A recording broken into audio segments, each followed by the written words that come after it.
We pay for first class to fly, not to share space with a daycare center. Richard Blackstone's voice boomed across the cabin, his gold Rolex flashing beneath the bright cabin lights. His laughter, loud, cruel, confident, rippled through the seats, drawing approving smirks from other elite passengers. If you've ever been judged unfairly for who you are or what you look like, keep reading. This story will stay with you forever. Subscribe now and don't miss how everything changes.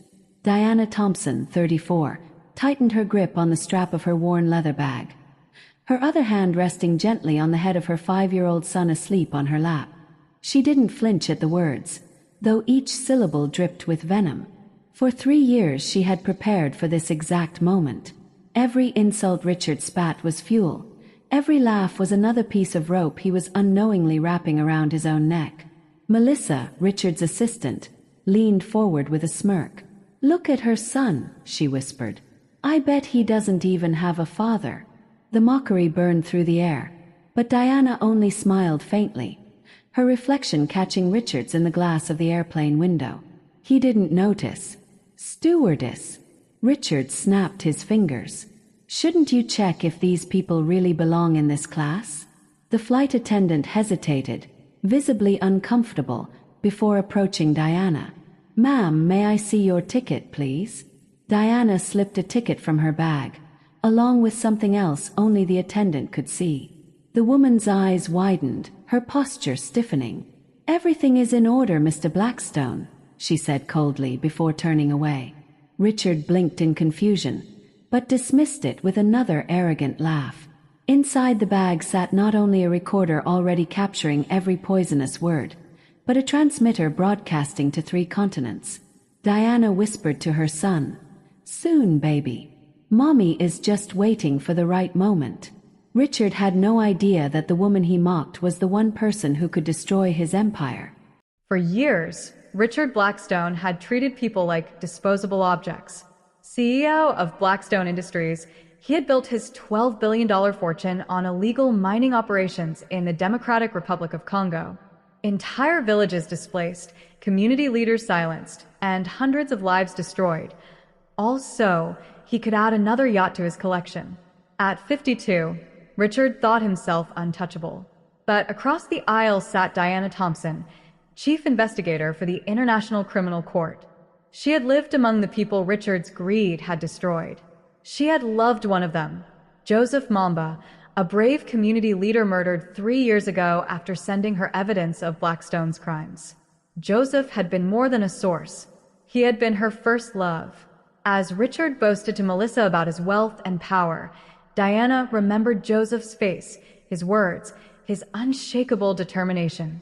She remembered the promise she made at his grave. "You will not die in vain." The flight attendant whispered nervously in Richard's ear. "The captain would like a word with you in the cockpit." Smug, Richard rose, convinced the pilot wanted to thank him for his loyalty as a customer. But the conversation left him irritated. The captain refused to share passenger details, citing regulations. Richard returned, scowling, and decided to entertain himself another way. "Sorry to bother you," Diana said softly, for the first time addressing him directly. "I hear you have business in the Congo. It must be difficult to operate there." Richard grinned at her like a wolf. "So you do speak. What would someone like you know about international business?" Diana tilted her head slightly. "I've read about the working conditions there. Must be hard to follow all the environmental and labor regulations." The bait was perfect. Richard laughed loudly, leaning forward. "Regulations? Please. You don't understand the real world. These people should be grateful. If it weren't for my mines, they'd be starving." Melissa stiffened. "Richard, maybe." "Don't worry," he cut her off. "What is she going to do? Sue me?" Every arrogant word slipped neatly into Diana's recorder. Every syllable was transmitted live to prosecutors in The Hague. Richard was confessing, blind to the trap he'd walked into. The passengers around them began to notice. Richard's booming voice carried across the cabin as he bragged about bribing officials, evading regulations, and silencing activists. He didn't see the recording device.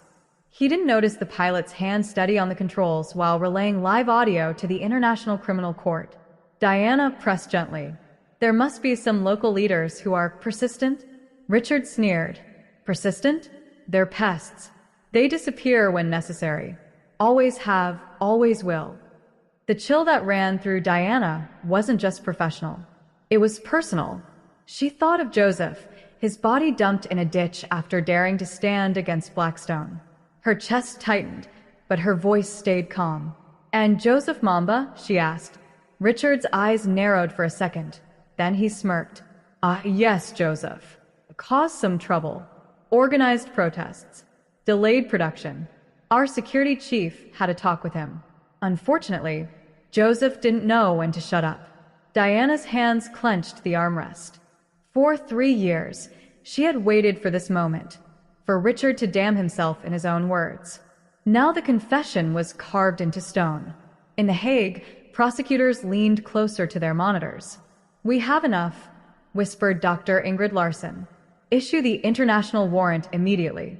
Back in the cabin, Richard was still laughing, still gloating, still blind. "These activists think they can change the world," he said, his arrogance dripping into every word. "But they're just obstacles for men like me." Diana whispered to her sleeping son. Daddy Joseph would be proud. Miami Airport was surrounded. Federal agents, FBI vehicles, and international press waited as the plane began its descent. But Richard Blackstone still believed he was untouchable. That illusion shattered when Melissa's phone buzzed with desperate messages. "Richard," she stammered, "the company headquarters has been raided. Servers seized. Agents everywhere. They have recordings." Richard's world crumbled. His eyes darted around the cabin, finally landing on Diana. She was calm, her gaze steady, her bag resting against her knees like a silent weapon. "It was you," he whispered. "You made me talk." Diana rose, pulling a leather case from her bag. The cabin fell silent as she opened it, revealing her identification. "My name is Diana Thompson, Chief Investigator, International Criminal Court. For 3 years, I have led the investigation into Blackstone Industries' crimes in the Democratic Republic of Congo.